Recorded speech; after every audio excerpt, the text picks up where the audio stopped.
Hey, what's going on, everybody? I am back. I'm going to be continuing my series of players for you to target late in your fantasy football drafts. I did start with the quarterbacks that came out this past Saturday. If you have not seen that video, please go back and check that video out, as well as my year three wide receivers to target in your drafts coming up here in this next month of August. With that being said, I'm moving into the running backs for today's video. Each of these running backs, they're going to be outside Fantasy Pros ADP, the half point PPR ADP of the top 36 running backs. So each of these running backs currently, as of this recording, are going as RB4s. Majority of these running backs I'm going to be speaking of, they're going to be basically premium handcuff running back options to some starters that you could draft. But the first guy I'm going to be speaking about today, he's actually in my opinion, could potentially be a steal because I do believe he's going to at least start the season as his team's starting running back. With that being said, let's go ahead and dive into that player. I was very shocked when I went to go collect the players for this list to see this guy is going. I think when I just double checked the list before I record this video, I think he's going as the 40th running back according to the ADP of the half point PPR on Fantasy Pros. It's going to be the New England running back Ramondre Stevenson. He's been a very solid fantasy running back over the his course of his career ever since he took over the starting gig for the Patriots. Diving into him really quick, he's the only guy that obviously because these other guys are pretty young in their career. He's the only guy that popped up on my stats. If you guys did not watch my quarterback video, just to give you an idea, what I do on my X account, which you can follow me on X at Cody Talks NFL. I do this back in June. You can go on my timeline to find these stats. But basically, I like to collect the the production from the last three regular seasons just to see who's been very consistent. And Ramondre Stevenson popped up in three different stats. The one he did, which is very favorable for half point or full PPR leagues, he's actually tied for the seventh most receptions since 2022. He has 140 receptions over the last three regular seasons. And what you like about Ramondre too is he can break tackles, which can get you those extra yards to help you get those extra points. And these are among only running backs. But he's tied for the fifth most receiving broken tackles since 2022, and he's also got the eighth most rushing broken tackles since 2022. And like I mentioned, with his current ADP, like I said, I think it was around 40 when I do have it up right here. Let me just double check. No, I'm sorry, 39. As of right now, he's going as the 39th running back according to Fantasy Pros half point PPR ADP. That's a steal, in my opinion, because he is most likely going to at least start the season as New England's starting running back. Now, I am very high on Travion Henderson, just like most people. And I do believe when you get to the back half of the schedule, you're going to see Travion Henderson, if he's going to at least probably split the touches with Stevenson at some point, but I can see him overtaking Stevenson's touches and potentially taking over as the starting running back, especially if Stevenson's old fumble issues were to continue into this season.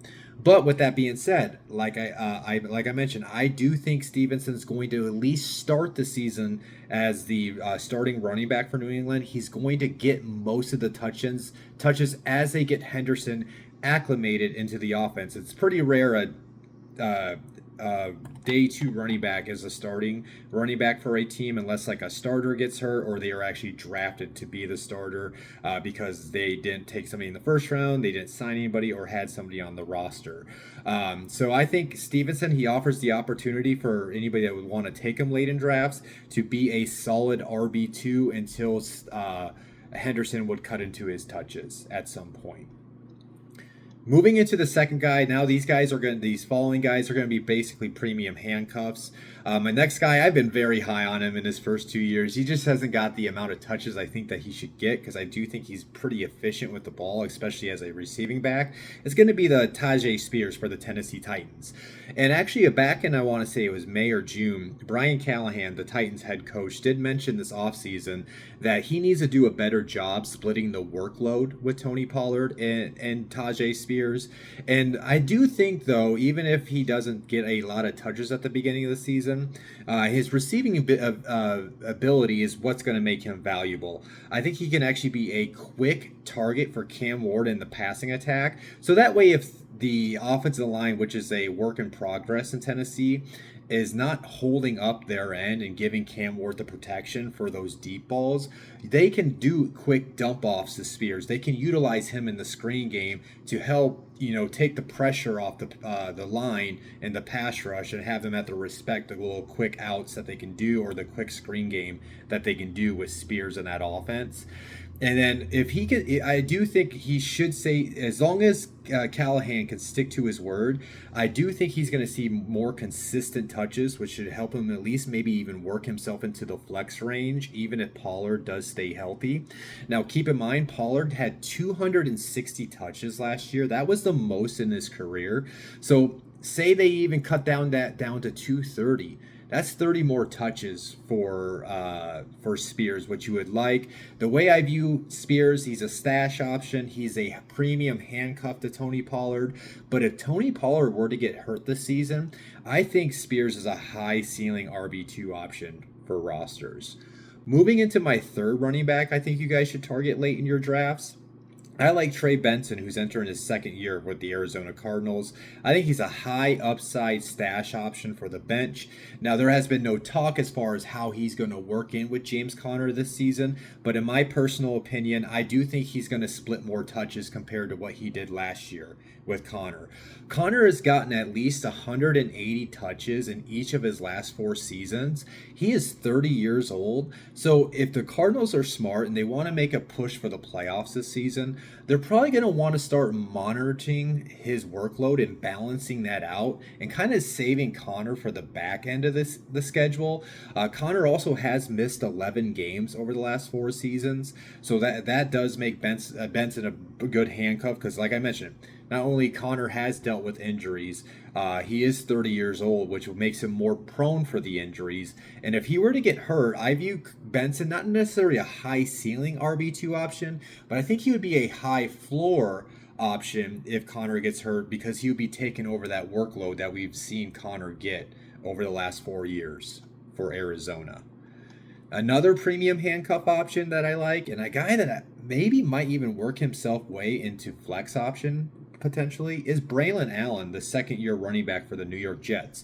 Now, obviously, he's the handcuff to Breece Hall. Breece Hall is going to get the majority of the touches for New York, but he's another high upside stash option for your bench.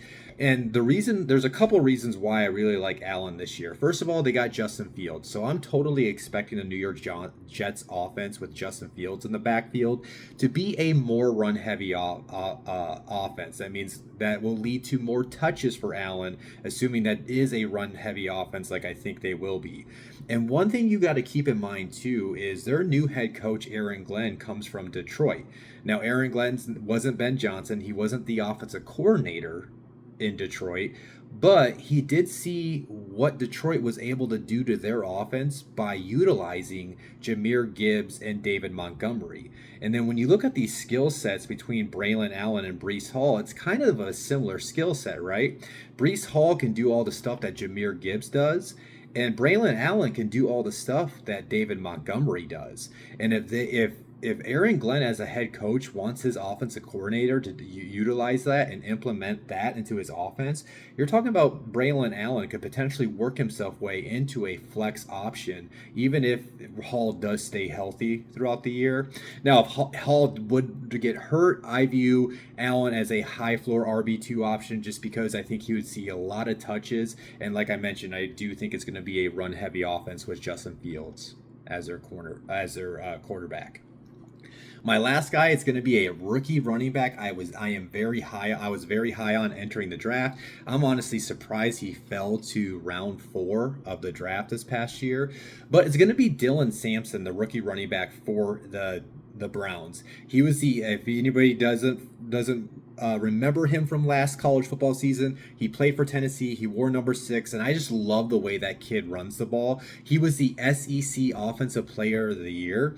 Now, this is all going to be based off what happens with Quinshawn Junkins, the other rookie running back for Cleveland from Ohio State. If anybody is unaware, their second round pick in Junkins got arrested for domestic assault. I think it was over 4th of July weekend. So his status for this upcoming season is completely in doubt. We don't know if he would be suspended, if he would be put on the commissioner's list, which if he's on the commissioner's list, he cannot play at all until they would decide what to do with him. Maybe they would let this play out in court until they actually give him a suspension. So that's why I've actually gotten really higher on Sampson as potentially a late round steal. Now, they still have Jerome Ford, but in my opinion, I think Sampson has the talent to overtake Ford as the starting running back for Cleveland at some point during the regular season. Way I view him right now is that he's a stash option for your bench that offers you a very high ceiling as an RB2 if he takes over the starting job in Cleveland at some point. Now, him taking over the job, like I've mentioned, is for 2 things. It is dependent on Judkins' status. Does Judkins even is allowed to play football this season, or even at all in his future, based on what the results of his domestic assault turns out to be, and then Jerome Ford's performance on the field. But I think last year was a very telling sign that Jerome Ford had an opportunity to get a lot of touches, and their head coach didn't even want to allow that to not allow that to happen, but didn't even give him the opportunity to see a full workload. So I think that's actually a sign that there is an opportunity for Sampson to get the majority of the touches in Cleveland at some point this season. Now, with that being said, you might have to be very patient with Sampson. He's a guy where you might draft him and you got to wait literally until the second half of the schedule to start seeing results. But if he can really impress in the preseason and Judkins is out to start the season, he might start seeing fantasy value as early as late September. So yeah, those are my top 5 running backs I am targeting late in my fantasy football drafts this next month. Again, those players are all outside the top 36 ADP, half point PPR ADP on Fantasy Pros. That could change over this next month in the lead up to your drafts, but those are at least 5 names to keep an eye on throughout training camp and preseason. As always, guys, if you enjoyed the video, hit the like button. Please make sure you do subscribe to my YouTube channel, as well as following me on all my other social media platforms. The next video in this series you're going to get will be the wide receivers, 5 wide receivers I'm going to be targeting late in my drafts. So you want to subscribe so you know when that drops, but I am going to be shooting to get that out hopefully by tomorrow night, if not at the latest by Wednesday night. I'll talk to you guys soon. Peace out.